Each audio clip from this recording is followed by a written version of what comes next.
Olá, amigos do Portal DI. Recebemos hoje aqui no Talk para uma conversa sobre o período pré-eleitoral, já a respeito das eleições, o Maurício Molinari, que é economista, né, Maurício, lá do Diese, também atualmente mora em Florianópolis, mas é nascido aqui em Xanxerê, na região oeste, pré-candidato a deputado federal pelo PSOL.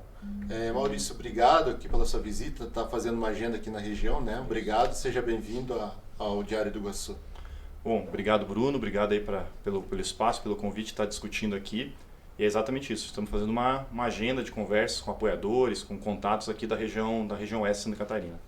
Maurício, como eu citei, né, você é economista e tal, mora em Florianópolis, você já teve uma experiência de ser candidato a vereador lá em Florianópolis na última eleição, é aqui da região oeste, né, de Xanxerê, como a gente citou, nascido aqui.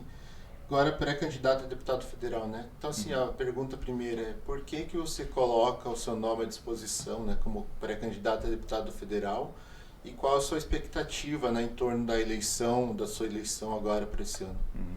Bom, em primeiro lugar, uma candidatura que se pretenda, né, de um partido socialista, ela tem que se colocar não como uma representante de si mesma, né? Porque eu quero ser candidato. Ela tem que cumprir uma função social, né? E a nossa pré-candidatura, então, ela cumpre uma função social, na nossa avaliação, em primeiro lugar, de denunciar a situação terrível que hoje vive a classe trabalhadora e a juventude no Brasil, em Santa Catarina e também aqui na região oeste. A gente tem um empobrecimento muito grande dos catarinenses na última década. No último ano, aí, mesmo com um crescimento de 8% do emprego, a renda dos trabalhadores caiu 9%, a inflação disparou nos últimos 2 anos. Então, tudo isso empobrece muitos trabalhadores, tira a perspectiva da juventude, e é importante que uma pré-candidatura denuncie esse quadro, apresente esse quadro e coloque que, concretamente, esse quadro ele se apresenta justamente pela forma como hoje o Estado, a economia e a política têm sido apropriada pelos grandes monopólios privados, capitalistas, internacionais inclusive, né? A gente vê isso, por exemplo, né, não vou ficar aqui citando enormemente, a política de preço da Petrobras, onde o combustível cresce diariamente no preço na bomba e, de outro lado, a Petrobras distribui, né, a lucros bilionários, né, que são apropriados por investidores que muitos deles nem brasileiros são fundos de investimento internacionais. Então é essa forma que está colocada que a gente tem que denunciar e apresentar para os trabalhadores e para a juventude a necessidade de que para enfrentar esse quadro é necessário, né, organização, muita mobilização e também politização. É necessário aprofundar esse debate, e uma pré-candidatura, que se tornará uma candidatura, tem que cumprir essa função social de elevar o grau de organização, mobilização e politização dos trabalhadores e da juventude.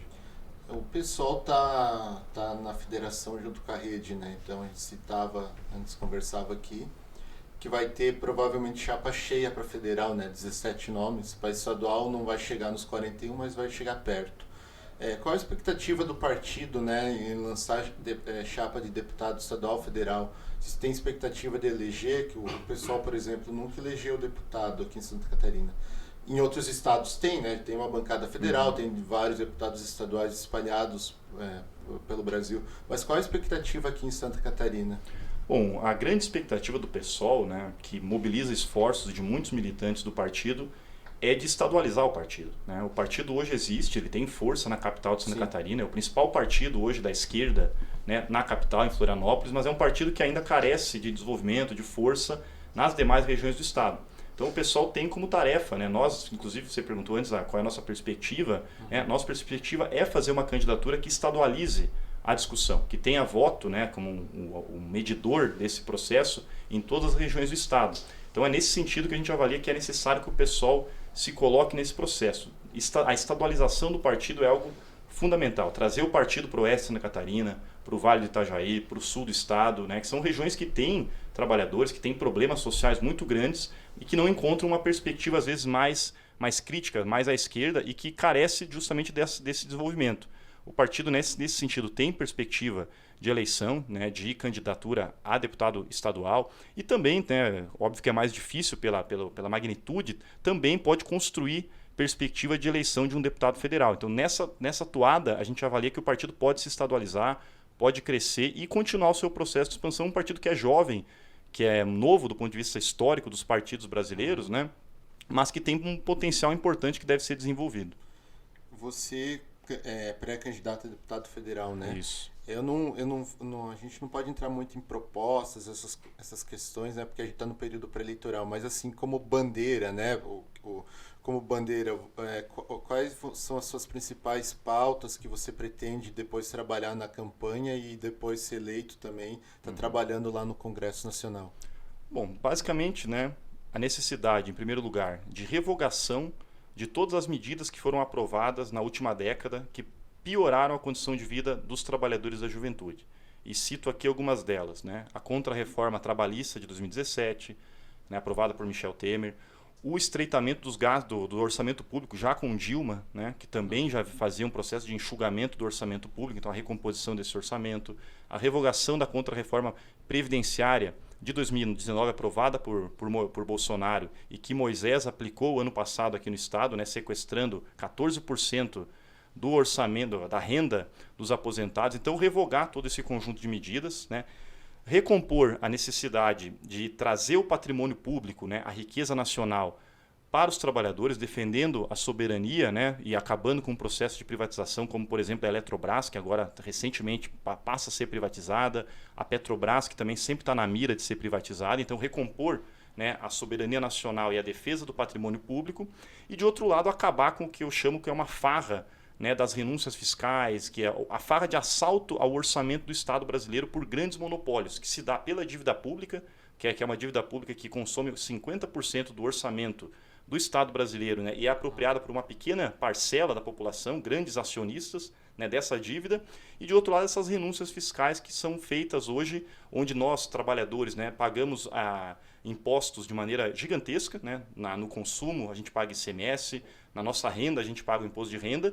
Já os setores monopolistas, né, do grande capital, como por exemplo aqui as agroindústrias, né, não pagam tributo. A gente tem uma forma de organização da estrutura tributária brasileira, onde não os grandes, né, os grandes bilionários não pagam tributo, e os trabalhadores e até os pequenos empresários também não pagam enormemente. Então, esses são 3 pilares, né, que a gente apresenta e, obviamente, desdobra isso em várias propostas, como a defesa da educação pública, a defesa da saúde pública, da assistência social pública, que só pode ser defendida de fato se houver orçamento para essas áreas, e enquanto houver esse assalto ao Estado por essa pequena minoria, não vai haver orçamento e as próprias condições de trabalho vão piorando enormemente, né? Então, é nesse sentido que a gente coloca a defesa de todas essas pautas, bandeiras, que são históricas, né, da defesa dos próprios trabalhadores.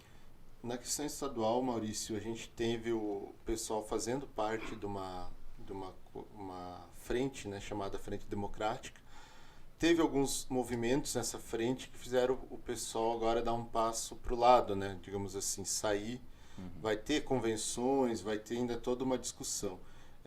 A gente tem o vereador lá de Florianópolis, né? Você citou que em Florianópolis o pessoal é o maior partido de esquerda, e de fato tem 3 vereadores lá em Florianópolis, sim, né?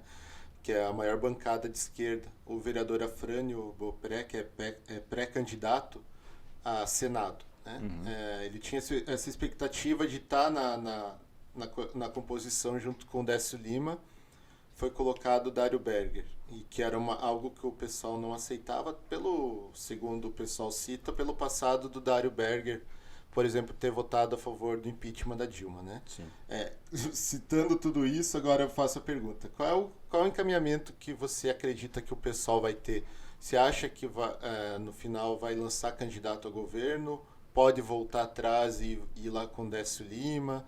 Enfim, como é que você analisa o cenário e como é que você vê essa eleição estadual? Bom, em primeiro lugar, essa eleição estadual, né, de fato, né, aquilo que se chama hoje de uma frente de esquerda, na realidade, ela é uma frente ampla, onde cabem setores, inclusive, da direita tradicional. Dário Berger, o problema dele não é apenas que ele votou pelo impeachment de Dilma. É também o fato de que Dário Berger foi prefeito de Florianópolis, né, durante 2 mandatos, e aprovou um conjunto de reformas contrárias aos interesses dos trabalhadores da juventude. Então, também programaticamente, para além, né, do processo de impeachment de Dilma, ele não, sim, é alguém que se coloca ao lado de uma perspectiva da esquerda, né? Se a gente for analisar essa perspectiva de defesa da classe trabalhadora e defesa da juventude. Então, nesse sentido, a gente não avalia que seja essa candidatura que se coloca não é uma candidatura que represente uma frente de esquerda, né? O que temos é uma frente amplíssima, né, que cabe em vários setores. Em relação ao PSOL, dentro dessa frente, né, se fechou o espaço daquilo que o PSOL tinha apresentado, enquanto resoluções, que era a construção, né, de uma posição dentro da frente na vaga ao Senado, e essa resolução está vigente ainda. Né? Então a resolução vigente é que o PSOL não comporia, né, não comporá uma frente com esse perfil. Né? A discussão, obviamente, vai ser travada agora nesse sábado. Existem diversas posições sendo colocadas internamente ao partido, mas não há ainda uma definição. Acredito que essa definição vai ocorrer apenas no sábado. Mas a resolução vigente é uma resolução de não participação nessa frente ampla no formato que ela adquiriu. Se ela vai ser revista ou não, acho que apenas sábado agora, né, às 15 horas, a gente vai ter a nossa convenção e esse quadro vai ser definido. Então mas assim, não teria chance, então, do jeito que está colocado com Décio Lima e Dário Berger ao Senado, do pessoal tá junto. Seria mais ou menos... Claro, a gente sabe que tem a convenção, depois tem 5 de agosto é o prazo final, então até lá pode se mudar. Mas hoje, né, como você citou, tem uma resolução que impede isso. Isso. A resolução vigente hoje, né, ela impede. Mas, obviamente, a gente sabe, né, que a resolução ela pode ser revista. E essa é a discussão. Se vai ser revista ou não essa resolução partidária na conferência eleitoral, que é uma conferência mais ampla do que só o PSOL, né, porque envolve a federação do partido, né, PSOL e Rede. Então a gente está em compasso de espera, né, mas de qualquer maneira avaliamos que há necessidade de que a decisão seja tomada, independentemente de qual decisão há que ser tomada nesse sábado, inclusive para destravar o processo de construção das candidaturas, né, que virão a ser candidaturas a estadual, a federal e aquilo que for a posição majoritária do partido, porque o partido tem necessidade, como eu falei anteriormente, de se estadualizar, e é importante, então, para se estadualizar, que tenha um rumo, um caminho muito claro e não prorrogue, para além desse sábado, a sua decisão. É possível lançar candidato a governador, eventualmente, ou seria só a chapa de deputado estadual, federal e o Afrânio ao Senado, e talvez sem uma chapa sem um candidato a governador? Pode ser também? Todas as possibilidades hoje existem, né? Mas obviamente que uma chapa majoritária exige uma construção, né, especialmente ao governo, mais inclusive antecedente, né, para sustentar. Não é uma campanha simples, não é uma campanha fácil de ser feita. Né? Então há grande dificuldade, mas a grande dificuldade é haver, né, nome próprio ao governo hoje no quadro atual do partido. Há essa dificuldade colocada, mas como eu falei, né, pode haver, a gente sabe que em política muita coisa acontece nos momentos anteriores a uma convenção que decide o processo, então pode vir a ter sim, né, mas hoje o cenário não apresenta grande viabilidade, apesar de que essa posição ainda está colocada, né, essa carta ainda está na mesa, mesmo que com grande dificuldade de ser levada à frente. E, Maurício, na questão nacional, né, o pessoal já tem o encaminhamento daí de apoiar o ex-presidente Lula. Como é que você, né, tua visão particularmente falando, qual é a tua visão dessa eleição nacional? Tu acha que vai polarizar, como as pesquisas hoje mostram? Sim. É possível uma terceira via ou vai polarizar? Fala-se dos dois lados, inclusive de vitória em primeiro turno. Você acha que alguém vence no primeiro turno? A gente sabe que tem essa polarização entre Lula e Bolsonaro, né? Queria uma opinião tua, né, sobre a eleição nacional. Primeiro que a minha posição particular no processo interno do PSOL foi que o PSOL tivesse candidatura própria. Né? Nós apresentamos, né, defendemos o nome do deputado federal Glauber Braga, né, que foi um deputado muito combativo na luta, inclusive nos combates contra o governo de Bolsonaro, mas essa posição não foi vitoriosa no interior do partido e o partido então passou a compor e apoiar a candidatura de Lula e Alckmin. Né? Alckmin trazendo, obviamente, na nossa leitura, uma composição junto aos grandes setores do empresariado, porque Alckmin representa, especialmente daquele empresariado paulista muito forte, né? Então é uma chapa que na nossa avaliação também não tem perfil de esquerda.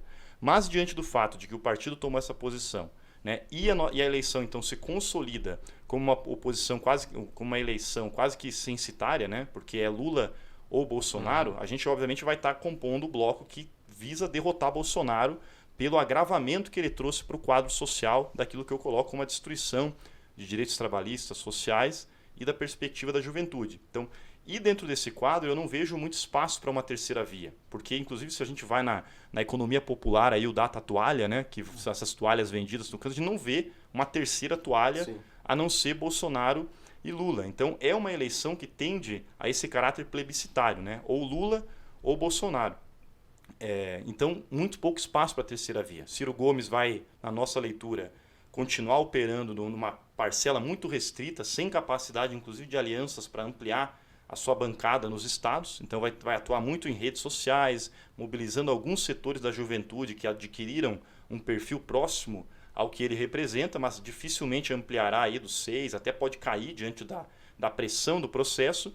E alternativas como Simone Tebet do MDB simplesmente não existem na prática, né? E é uma tentativa frustrada de se construir uma terceira via no Brasil, que ocorreu já desde Sérgio Moro, que fracassou como alternativa, depois algum candidato do PSDB, o Dória, né? Que apareceu Dória, apareceu Eduardo Leite, também não teve capacidade, e agora tenta se enxertar Simone Tebet, que também não consegue dentro do partido ampliar. Tem dificuldade, né? Tem vários diretórios do MDB que já estão declarando apoio para um lado, para Lula, para Bolsonaro, dependendo da região, né? Porque tem os interesses regionais das elites políticas regionais que querem, inclusive, ter um palanque amplificado. E entenderam que dentro dessa disputa Lula-Bolsonaro é necessário tomar um lado para um e para o outro. E ambos negociam, né? Porque essa ideia de que Lula é um radical de esquerda não é verdadeira. Lula governou o Brasil por vários anos e se mostrou, inclusive, como ele mesmo diz, né, muito caridoso com os interesses dos grandes bilionários,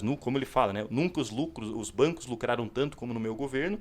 E Bolsonaro também, por mais que tenha um discurso extremamente agressivo, também tenta negociar com esses setores tradicionais da política brasileira que opera nas regiões. Então, me parece haver pouquíssimo espaço para uma terceira via, mesmo que seja pelo MDB, que continua sendo um partido muito grande, mas as elites regionais do MDB não querem ter uma candidatura própria a nível nacional. Fragmenta, acaba, né? Exato.